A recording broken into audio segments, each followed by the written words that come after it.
Alright guys, so today is the day that history is being made right in front of our eyes. South Africa just officially presented their case that Israel is in violation of the Genocide Convention in front of the International Court of Justice. Now, I'm not trying to exaggerate or be hyperbolic when I say that I think the outcome of this case could solidify whether or not, for the future of this planet, we want to be a world that actually cares about international law and cares about human rights abuses or not. I think that that's legitimately what is at stake here, given the magnitude of this, given the clarity of the argument in the case that South Africa has laid out both in the text and also in this oral presentation today. And so a couple of things here before we jump into this. It's important to understand that the testimony that was brought forward today and the defense that Israel is going to give tomorrow is not to determine whether or not Israel is actually guilty of the crime of genocide. It is only to try to get a preliminary ruling from these 15 judges here from various countries around the world that I'll tell you about in a minute. It is to get a preliminary ruling that tells Israel that they have to halt their genocidal campaign inside of Gaza only if it is believed to be plausible, not definitively proven, but plausible that they may be committing a genocide. So it's a lower bar than you would have in, say, a regular court proceeding where you have to be, proven to be guilty beyond a reasonable doubt. This is only a plausible bar that is needed to be met here. And so that's important to understand. I also think that it's important that it's South Africa that is bringing this case, a country that overcame apartheid itself not too long ago. And apartheid, by the way, that the United States and Israel at the time feverishly supported and propped up. And you also have leaders who came out of the apartheid struggle in South Africa, like Nelson Mandela, who was famously quoted as saying, "We know too well that our freedom is incomplete without the freedom of the Palestinians." And so I think it's important that it is South Africa that is leading the charge in bringing this case. And they did a phenomenal job, okay? The strategies that they used in this oral argument, in the written document, are as ironclad as it can possibly get. Now, granted, Israel has been making it easier for them to make this case, given all of the numerous different genocidal statements and the rhetoric that we have heard from Netanyahu and Itamar Ben-Gvir and Smotrich and the rest of Israeli, politicians and leaders within his cabinet who have openly declared their genocidal ambitions inside of Gaza.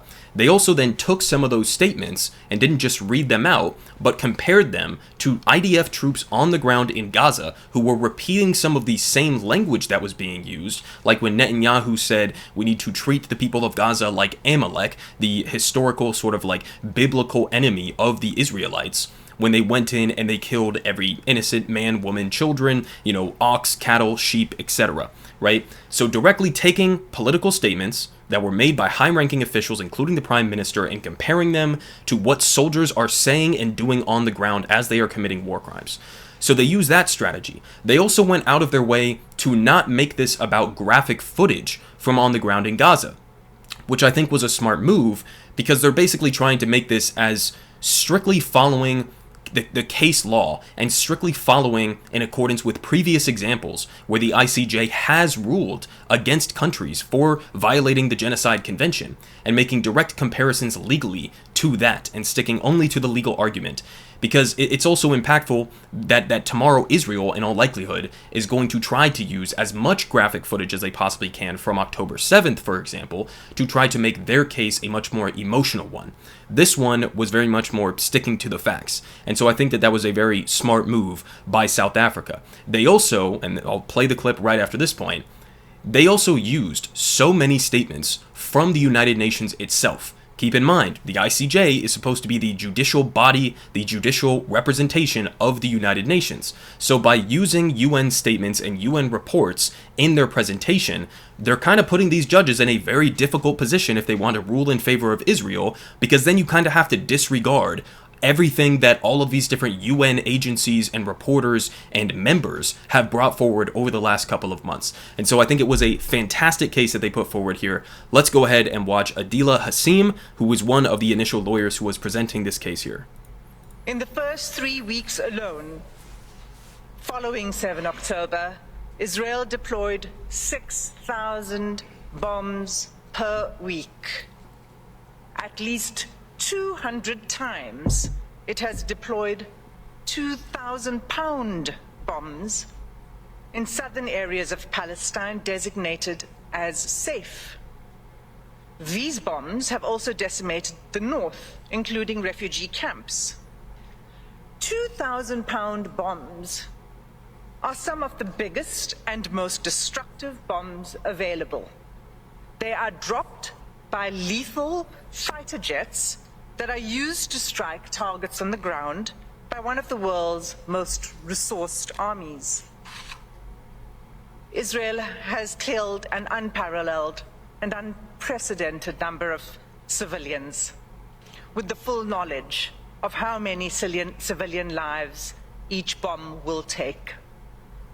Yeah, and she's 100% correct. I mean, it harkens back to that report that I told you guys about from 972 magazine, where they talked about the AI assassination factory and the specific targeting of civilians and civilian infrastructure to try to pummel them into the ground and create a sort of pressure on the Palestinian people. And as a part of that report that came out, they also were very specific in noting that Israel knows how many Palestinians are in any given location. They know exactly where they're bombing. They know exactly how many civilians, in some cases even which civilians they are going to kill.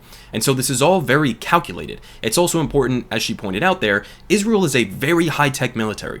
One of the most high-tech in the entire world. Obviously, the United States of America, the greatest military power probably in the history of the world, supplies them with a lot of their technology and their weaponry that is currently being used in Gaza. And so it's important to note the power discrepancy, both in terms of their so-called war against Hamas, who's basically using like shoulder RPGs and like homemade explosive devices, right? It's important to note that power discrepancy in the immediate sense, and also in the historical sense, which is another point that they made throughout this, is that this did not start on October 7th, and that the Palestinian people in Gaza, the Palestinian people in the West Bank, have been subjected to decades and decades and decades of oppression and apartheid, and occupation, and that is the context in which October 7th happened and the aftermath that followed it. And so I think they did a great job arguing that.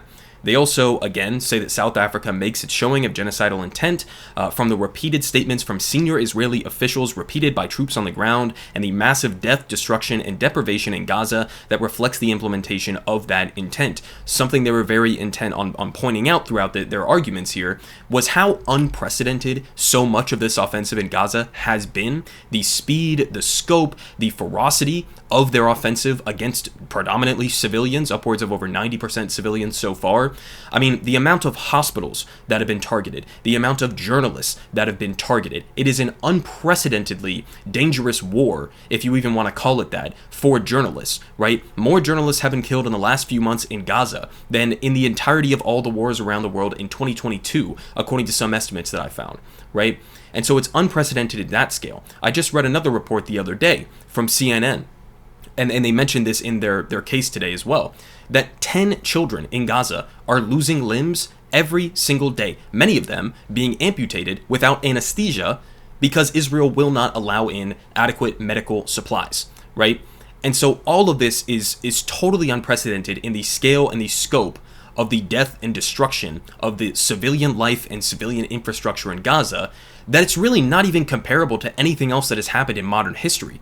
And that's also an important case to make, although one of the strongest arguments that I think they made during this is that if you look at previous rulings where they give out a similar preliminary ruling to halt or to cease the fighting in any given conflict around the world, in previous situations, like in Syria or like in Ukraine, etc., that they've made these rulings that South Africa is looking for right now, that those are almost incomparable to what has happened in Gaza. That they're basically saying, if you are going to rule in favor of X, Y, and Z other cases throughout recent history, how could you not rule in favor of the Palestinians or in favor of South Africa in this case that is far more brutal and far larger in scope and scale? And so I think that was also a really strong argument. Now I want to play this clip, which was one of the finishing statements from an Irish lawyer who was one of the last people to go, I believe, as part of this oral testimony here. And her final statement here was really impactful. Let's go ahead and watch this.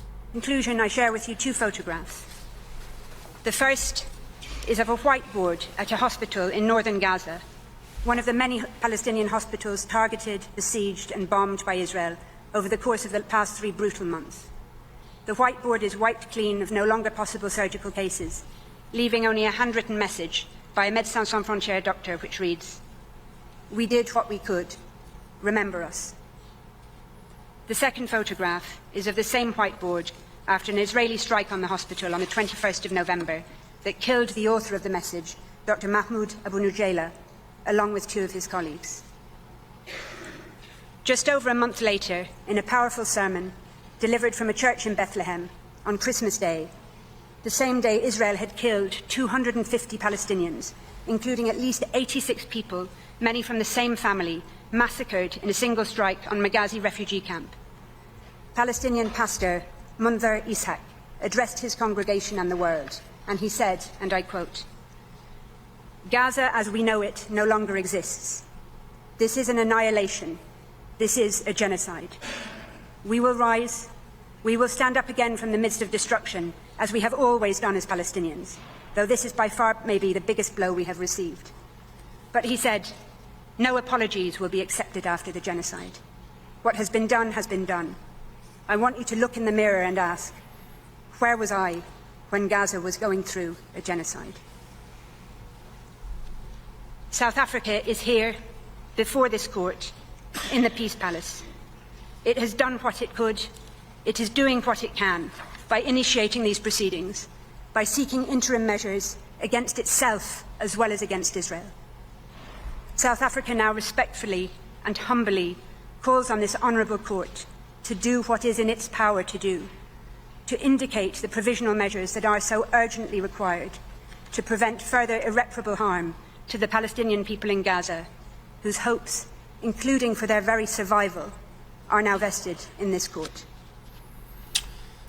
I mean, that's, again, giving those examples, right, of that hospital whiteboard. I mean, Jesus Christ. That was a Doctors Without Borders medical team that wrote that on that board, and later were obviously killed. I mean, it doesn't really get much more brutal than this.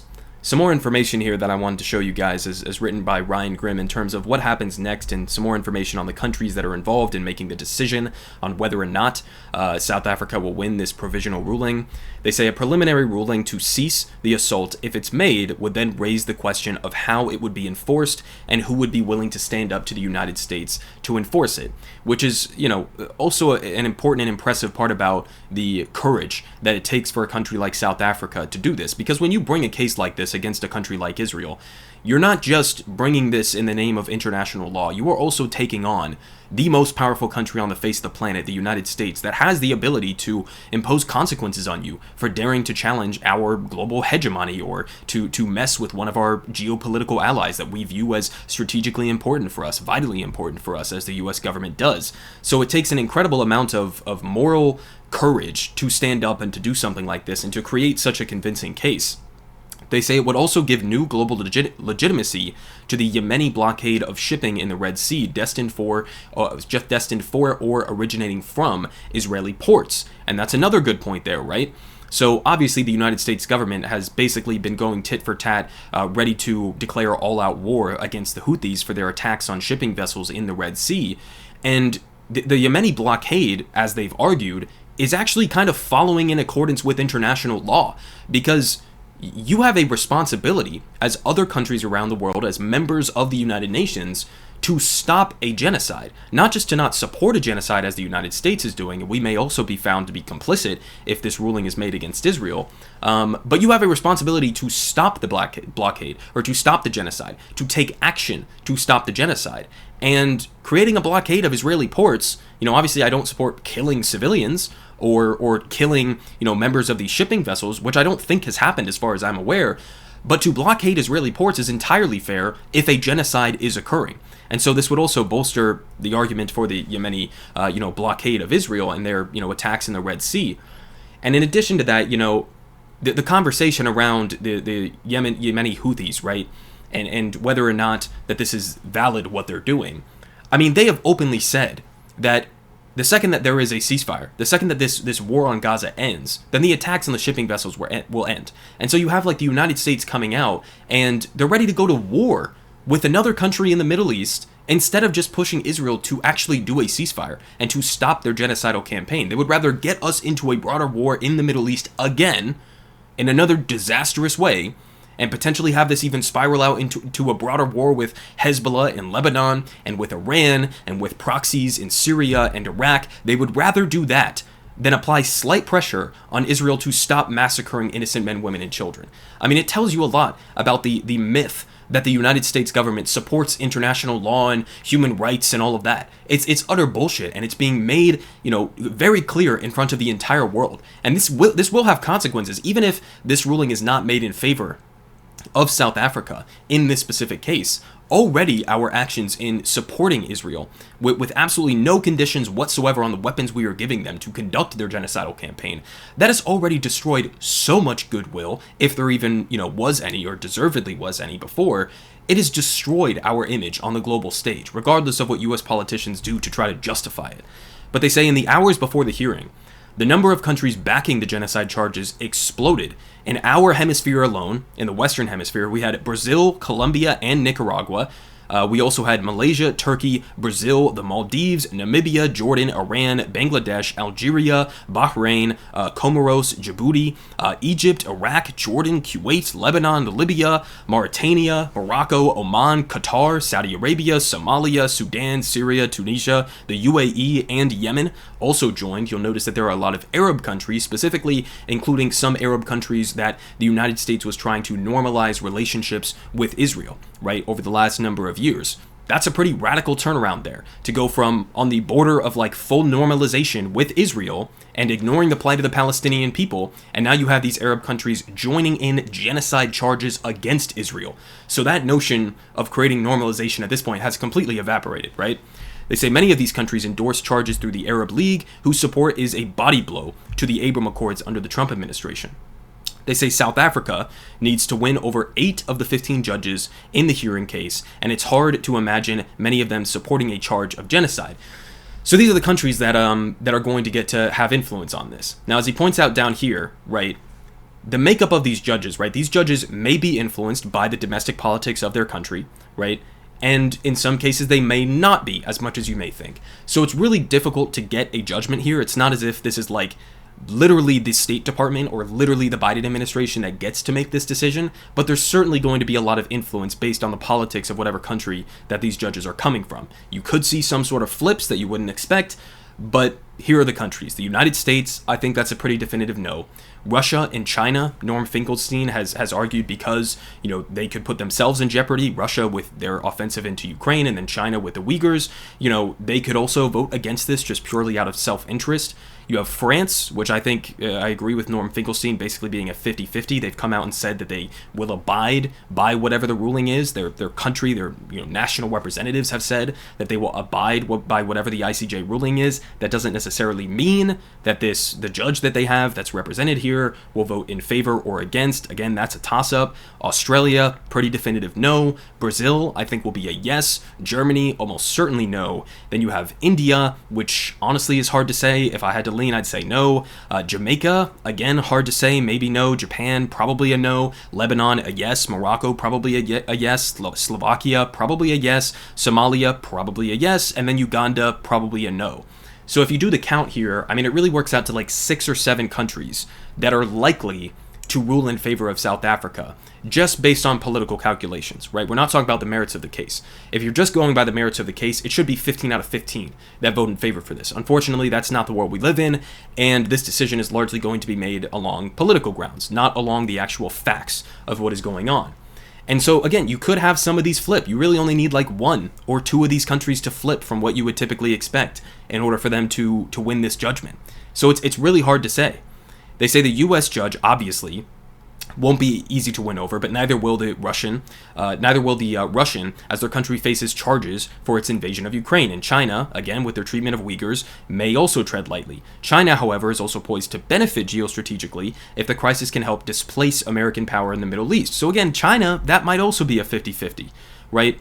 So it gives them a plausible path forward to victory. The judges are not necessarily under instructions from their home countries, though they are, obviously aware of the political pressures that are at work here, right? So it's hard to say what the outcome of this is going to be. In a just world, in a moral world, it would be absolutely decided in favor of South Africa's case. And I'll link down the entire case as it was written out, and as I've covered on this channel a few times. I highly recommend. It's 84 pages. If you have the time, if you're interested in this topic, go read the entirety of it. It is a very, very convincing case. And if you don't want to read the entirety of it, go watch some of the videos from today. You can go and watch the entire 4-hour stream that was done on this.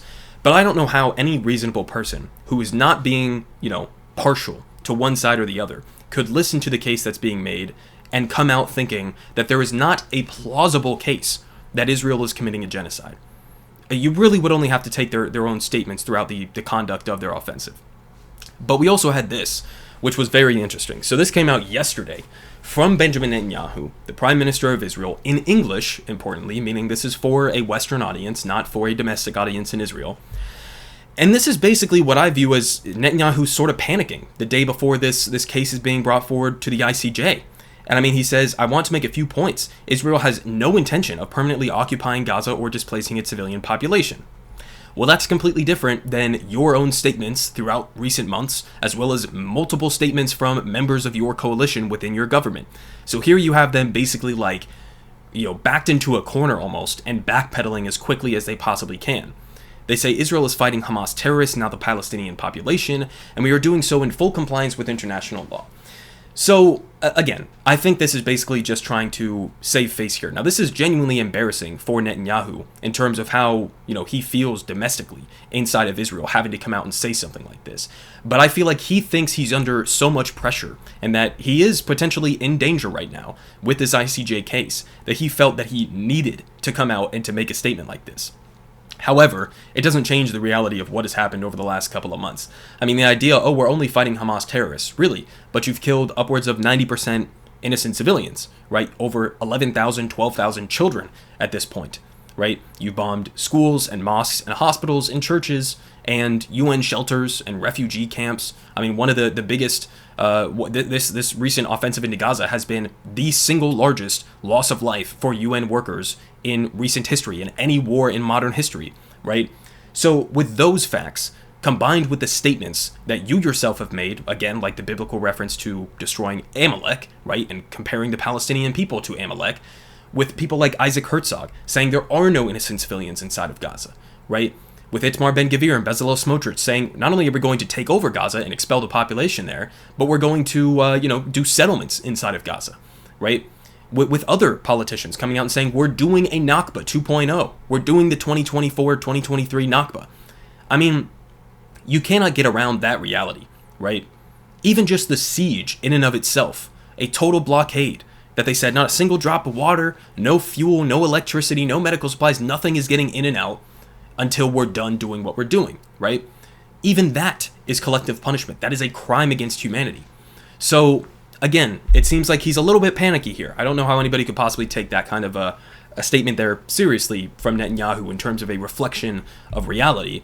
But we also had this, which was incredibly, disturbing and interesting here from Lior Hayat, I think is how you say his name, spokesperson for the Israeli Ministry of Foreign Affairs. He said, today we were witness to one of the greatest shows of hypocrisy in history, compounded by a series of false and baseless claims. South Africa, which is functioning as the legal arm of the Hamas terrorist organization. Wow. So he goes on to say, utterly distorted the reality in Gaza following the October 7th massacre, completely ignored the fact that Hamas terrorists infiltrated Israel, murdered, executed, massacred. Okay, first off, they didn't ignore October 7th. What they said was that October 7th was an atrocity, was a massacre, that there were brutal war crimes that were committed there. Their point wasn't to water down what Hamas did. In fact, it was the opposite. It was to say, no matter what Hamas did, that does not give a justification for genocide. So-called self-defense, even if that's what you believe Israel is doing right now, which they don't even really have a legitimate argument under international law to claim self-defense against a people they are actively occupying. But even if you believe that they are engaging in self-defense is not a justification for genocide, okay? So you can't even make that argument either. But to call them the legal arm of Hamas, I mean, it shows you how weak their counter-argument is most likely going to be. Because we've seen them call the UN Hamas. Journalists, doctors, teachers, children, they're all Hamas, right? I mean, even children, I've heard Israeli politicians, they refer to them as future Hamas, right? So to just say South Africa is the legal arm of Hamas because they're trying to hold you accountable for violations of the Genocide Convention in presenting an incredibly convincing case in front of the ICJ, I mean, it's just such a ridiculous, distorted reality that they are living in domestically within Israel and trying to portray to the rest of the world. Is anybody going to buy this unless you are like the most staunchly pro-Israel person on the face of the planet? That South Africa is the legal arm for Hamas? I mean, it's just absolutely absurd. We also have the State Department in utter denial, as he points out here, Rob House. This will go down as one of the most disgusting moments of U.S. foreign policy. I mean, coming out with a statement yesterday, Matthew Miller. The United States recognizes that as a principal judicial organ of the United Nations, the ICJ plays a vital role in the peaceful settlement of disputes. This week, they're holding South Africa's request that the ICJ exercise its authority to indicate provisional measures requiring Israel to suspend its military operations due to the Genocide Convention violations. They say allegations that Israel is committing genocide are unfounded. In fact, it is those who are violently attacking Israel who continue to openly call for the annihilation of Israel and the mass murder of Jews. Genocide is one of the most heinous acts any entity or individual can commit, and such allegations should only be made with the greatest care. Israel has the right to defend itself against Hamas, etc., etc., right? So kind of almost implying here that, no, it's Hamas that should be brought up on charges of genocide or something. I've seen other people make that point. Hamas is not a party to the International Court of Justice. You couldn't even make that case, like, legally. It's not under that framework for that kind of a thing to happen. Also, Hamas does not even have remotely close to the capability, even if they wanted to commit a genocide or to kill every single Jewish person inside of Israel. That's not on the table. That's not even theoretically possible. And then, I mean, beyond that, right? To say Israel is committing genocide is unfounded, right? Unfounded. So this is, I mean, it's similar to what we've heard from John Kirby, right? Saying it's meritless, it's counterproductive. We've seen this from Blinken. We've seen this from every Biden administration representative, that it's meritless. At the same time, by the way, as a reminder, that the Biden administration, as I reported on yesterday, is intentionally going out of their way to not do an official assessment in the United States domestically as to whether or not Israel is violating international law. The reason they don't want to do that internal domestic assessment is because it is against U.S. law, according to the Leahy Act, to sell weapons, to give weapons to a country that is using them to commit human rights abuses. It's illegal for us to be doing that. And so if they did a formal assessment, and that formal assessment did conclude that Israel is violating international law, then we would also be complicit in that. And our arms shipments to them, to the tune of millions, if not billions of dollars, would be illegal. So to have the audacity to come out and say South Africa's case is meritless, and you're not even doing a formal assessment as to whether or not they're following in accordance with international law. I mean, get the fuck out of here. We also had this here before right before I end this video. Bernie Sanders is invoking Section 502B of the Foreign Assistance Act, an option that Emily Jasinski can testify that Ryan Grimm floated a month ago on Counterpoints, right, one of the shows that I work for. And this was something that he floated at the time that Bernie Sanders or somebody in Congress should do. And it looks like Bernie, maybe he's a Counterpoints listener, I don't know, but he ended up doing this, right? It will force a Senate vote on Israeli human rights abuses. If it gets a bare majority, the State Department is then required to investigate and report back. After that report, Congress votes on whether to block military aid to Israel. So, as I just said, the Biden administration, they're refusing to do a formal assessment in terms of whether or not Israel is following international law. Bernie is trying to basically force something similar to that. So, credit to Bernie Sanders. I know it's late to the game. I know that there have been, countless human rights abuses and atrocities that we've been covering on this channel for months now. But I mean, this is an important step in terms of trying to block further aid to Israel and to get a ceasefire on the table legitimately, right? And so credit to Bernie Sanders for actually, coming forward and doing that finally. We also had here a point that I've seen floating around that I think is also important, right? Why you should be supporting international or independent media online. Everything you need to know about the BBC and CNN is contained in the fact that neither are broadcasting the ICJ trial right now. I don't think a single mainstream media outlet other than Al Jazeera that we were watching at the beginning here was actually covering this live. I mean, this is a historical moment here. and they're just complete blackout, or they'll just, give the State Department line, oh, it's meritless, it's counterproductive. They'll give the IDF defense and Netanyahu's defense, right? Oh, we would never target civilians, a genocide. What are you talking about, genocide, right? So obvious, failure there from the media, and I'll have another story out shortly on reports that have come out actually documenting in great detail by the numbers how biased the U.S. and British media are against Palestinians and for Israel. So that's basically your rundown on this for today. Now, again, tomorrow Israel is going to present their defense to the ICJ. It's an interesting dynamic because, of course, we had, a week or over a week to look at the ICJ submission by South Africa in documents, and Israel apparently doesn't have to do that. They don't have to tell anybody what their defense is going to be. So it's going to be entirely a surprise. I think there are certainly things we can expect. They're going to come out and talk about October 7th. They're probably going to bring out a bunch of horrific images from atrocities on that day. They're going to say, oh, we've been dropping leaflets telling people to flee, and, we're doing everything we can, but Hamas uses them as human shields, and, oh, all of these genocidal statements by our politicians, that was just off the cuff. It's not real Israeli policy, right? We're trying desperately to get humanitarian aid in. I'm sure that they will come up with a whole bunch of different excuses to try to justify what they are doing. At the end of the day, it is not justifiable, right? I've come out since the beginning and said what Hamas did on October 7th constituted major war crimes that were committed against civilians.